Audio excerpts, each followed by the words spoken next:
عدالت والا کیس تھا عمران خان صاحب کے خلاف، اسد عمر کے خلاف اور فواد چودھری کے خلاف۔ عمران خان صاحب کو پچھلی تاریخ پہ پروڈیوس کرنے کا حکم دیا تھا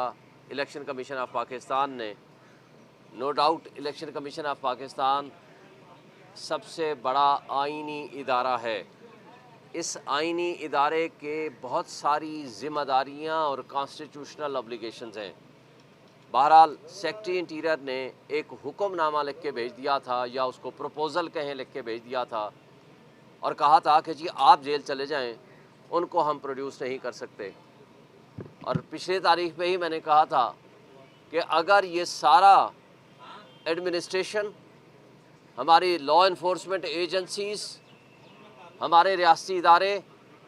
پیراملٹری فورسز اگر ایک شخص کو سیکیورٹی نہیں دے سکتے تو یہ بتا دیں کہ یہ 25 کروڑ عوام کو سیکیورٹی کیسے دیں گے۔ سوال یہاں یہ پیدا ہوتا ہے کہ پاکستان میں فری مفت مراعات جو ہمارے اور آپ کے پیٹ کاٹ کے ہم ان کو دیتے ہیں وہ ہے $18 بلین سالانہ، تنخواہیں اس کے علاوہ ہیں۔ لیکن کارکردگی کا سوال یہ ہے بقول ان کے کہ ہم ایک شخص کو جیل، اڈیالہ جیل سے ریڈ زون تک بحفاظت نہیں لا سکتے۔ اب اس میں دو وجوہات ہیں۔ ایک ہے، اصل بات ہے بدنیتی۔ جب ہم یہ کہتے تھے F8 مرکز میں ان کی لائف کو تھریٹ ہے، تو یہ سارے ادارے، ساری عدالتیں، یہ سارے لا انفورسمنٹ ایجنسیز یہ کہتے تھے کہ نہیں، آپ F8 مرکز میں ہی جائیں۔ لیکن آج جو ریڈ زون سب سے موسٹ سیکیور جگہ ہے، یہاں پیش کرنے کے لیے الیکشن کمیشن کے حکم کے باوجود وہ کہتے ہیں سیکیورٹی تھریٹ ہے، ہم ایک شخص کو پیش نہیں کر سکتے۔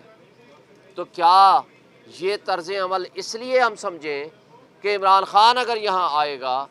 تو دنیا ان کو ملنے آئے گی، دنیا ان کو دیکھنے آئے گی، اور اس سے ان کا جو ایک پردہ ہے، ایک جو ان کے درمیان اور پارٹیز کے درمیان ایک رکاوٹیں حائل ہیں، وہ شاید دور ہو جائیں، اور یہ مقتدر لوگوں کے لیے ایک خطرہ کی علامت ہو۔ دیٹ از دی ریزن وہ نہیں پیش کرنا چاہتے۔ آپ نے دیکھا سپریم کورٹ آف پاکستان نے آرڈر کیا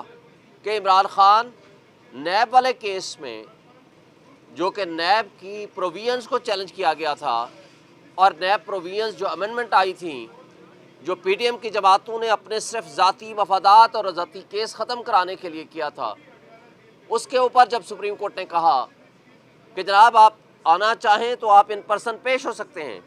اور عمران خان صاحب نے لکھ کے دے دیا کہ جی میں ذاتی حیثیت میں پیش ہونا چاہتا ہوں۔ لیکن بدقسمتی سے انتظامیہ سپریم کورٹ کے حکم کو بھی ماننے کو تیار نہیں ہے۔ جو خبریں آ رہی ہیں وہ یہ کہہ رہے ہیں کہ ہم نہیں پیش کر سکتے۔ اسی طرح آپ نے دیکھا سائفر والا کیس، جو کہ اوپن ٹرائل کیس ہونا چاہیے،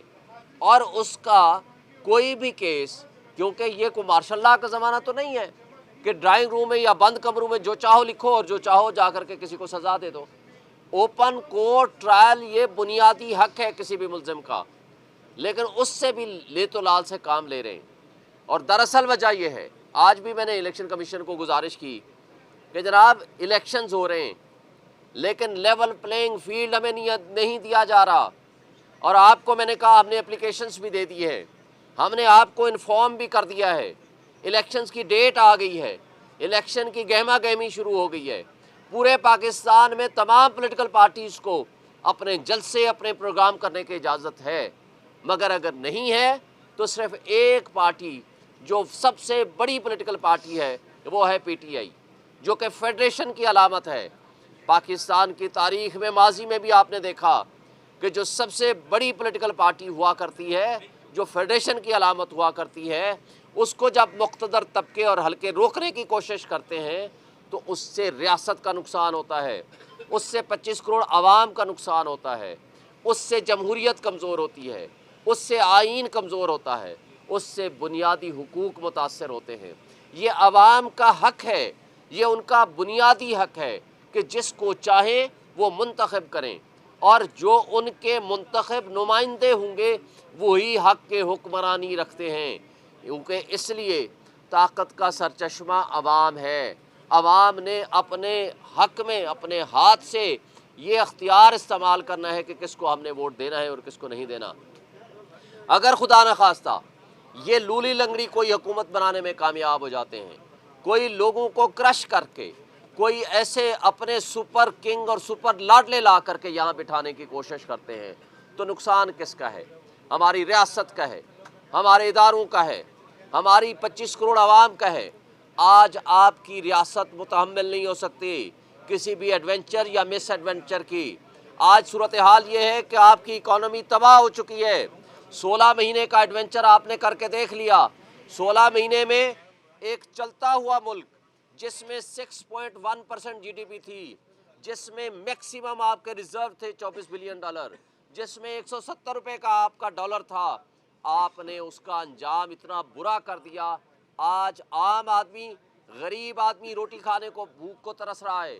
آج آپ نے وائٹ پیپر ہم نے جاری کیا ہے، آپ نے وہ فیکٹس اینڈ فگرز دیکھ لیے ہوں گے کہ جس حالت میں ہمیں ملک ملا تھا اور جس حالت میں پی ٹی آئی نے اپنی کارکردگی دکھائی ہے۔ میں اس میں تفصیل میں جائے بغیر، لیکن میں کمپیریزن آپ کو دینا چاہ رہا ہوں کہ ان حالات میں اگر آپ نے لولی لنگڑی حکومت بنانے کی کوشش کی، فیڈریشن کی علامت کو کرش کرنے کی کوشش کی، جو کہ آپ مستقل اپنی ان حرکات میں لگے ہوئے ہیں، تو اس کا نقصان نیشنل سیکورٹی کو ہوگا، اس کا نقصان ہماری ریاست کو ہوگا، اس کا نقصان ہماری جمہوریت کو ہوگا، اس کا نقصان ہمارے آئین کو ہوگا، اس کا نقصان ہماری معیشت کو ہوگا، اس کا نقصان ہمارے 25 کروڑ عوام کو ہوگا، اور اس سے کوئی بہتری نہیں آئے گی، اور کوئی ایسی لولی لنگڑی حکومت آپ 6 مہینے سے زیادہ نہیں چلا سکیں گے۔ اس سے سیاسی عدم استحکام میں مزید اضافہ ہوگا۔ اور ایک آخری بات وہ یہ کہ آج آپ لوگوں کو اغوا برائے بیان کا سلسلہ بند کریں، اس لیے کہ آج بھی علی نواز اوان کو اور عامر کو اٹھایا ہوا ہے اور اس کو 5 دن ہو گئے ہیں، کسی عدالت میں پیش نہیں کیا۔ آئین یہ کہتا ہے کہ اگر کسی کو گرفتار کریں گے تو آپ اس کو 24 آورز میں کسی عدالت میں پیش کریں گے، اور اگر ایسا نہیں ہوگا تو یہ غیر آئینی اقدام ہوگا۔ میں سپریم کورٹ آف پاکستان سے بھی ریکویسٹ کرتا ہوں کہ اعتزاز احسن صاحب نے ان پرسن جو پٹیشن فائل کی ہے اس کو انٹرٹین کیا جائے اور اس کے مطابق لوگوں کے بنیادی حقوق کی تحفظ کیا جائے، اس لیے کہ سپریم کورٹ نے لوگوں کے بنیادی حقوق کے تحفظ کی قسم اٹھائی ہے اور وہ پابند ہیں آئین کی بحالی کرنے کے in its true letter and spirit.